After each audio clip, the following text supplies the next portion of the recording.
against Cuba. What's your overall assessment of the team across both matches? First of all, we are happy for the victory.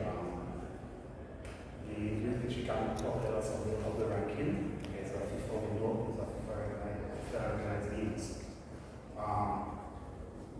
I think the boys played 2 good games. In the first game, you can see we started with 5 local games because we want to give them more exposure. We knew Cuba had been a tough opponent, so we decided to play our games at the start. But all in all, everybody gave a good account of themselves. Tonight's win over Cuba came against a very competitive side, I think more so than BVI. What were the key tactical decisions that helped to secure that clean sheet? So we looked at the 2 games Cuba played against in St. Vincent. We thought the first game was not a true reflection of who Cuba is. Right. But there were some tendencies in both games. There are 2 guys who keep pushing forward and left a lot of space in the midfield. So we decided we had to dominate midfield. Also around that, they spread very wide and they gave us opportunities to play over the top with the pace we had with players. Additionally, when we looked at the wing backs in the game, they were pushing high up the back and then that space there, so we decided to exploit space. I like that your comments on the players such as Miles and DiMaggio and Dinoy having stepped up in different ways. How valuable is that depth in this one?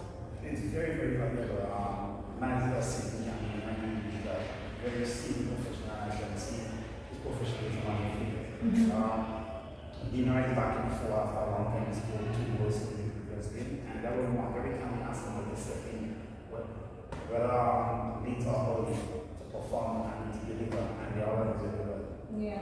Seeing the stands today, the main stand almost packed, filled with, passionate Grenadians, how does that make you feel knowing that you came out from your room? To be honest, I didn't really see the stand, but I could hear the crowd, and I suspect they are numbers because I want to focus on the nation, not in the stand. But we are happy for the support. The crowd is always expected us all the tournament, and once we get the tournament, get behind us and ready for us and push us around.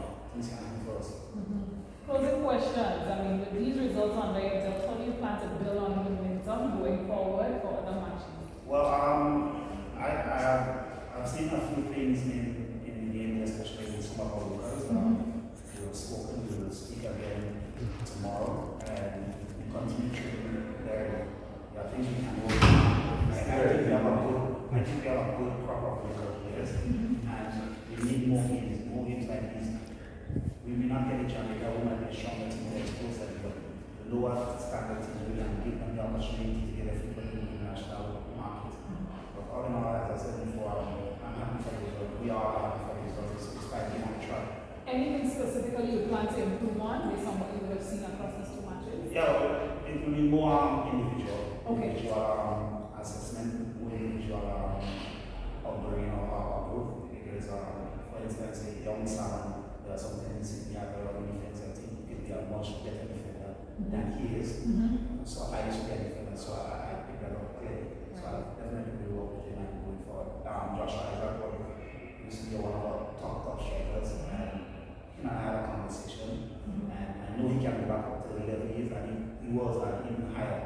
So there are individual stuff we need to work on, and we'll definitely do it. Yeah, Coach. For the fans? Coach.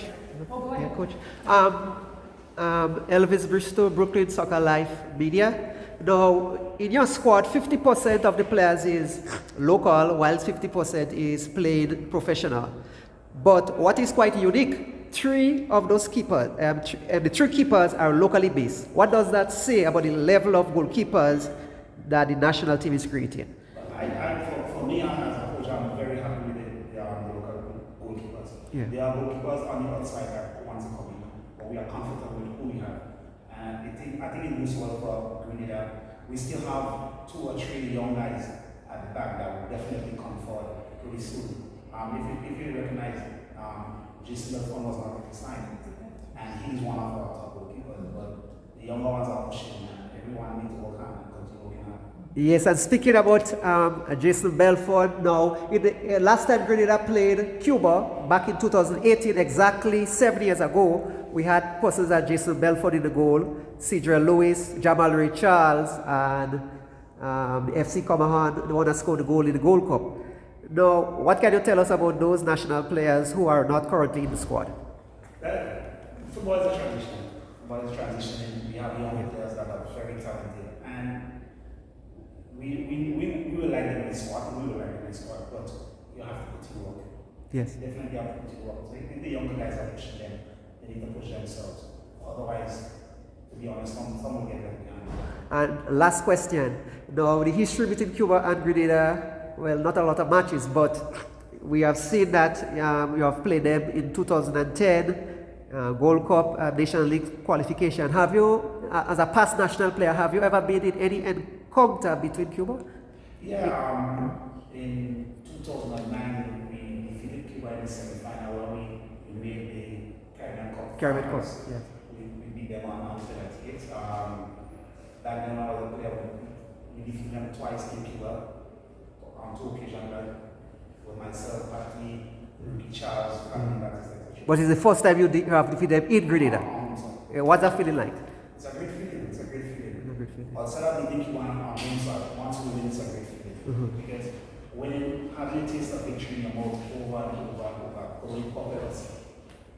Okay, and finally, what did they do better second half Cuba? Because it seems as it was a seesaw. Grenada scored the 2 goals and they had the majority of the possessions in the first half going down the hill or the slope of the field. Second half Cuba took over, but they didn't score. What do you think changed tactically with the Cuban team?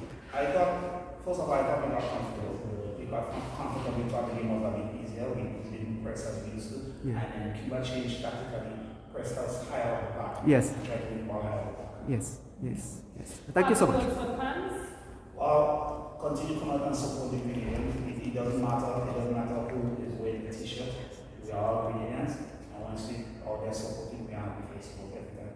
Thank you very much, Coach.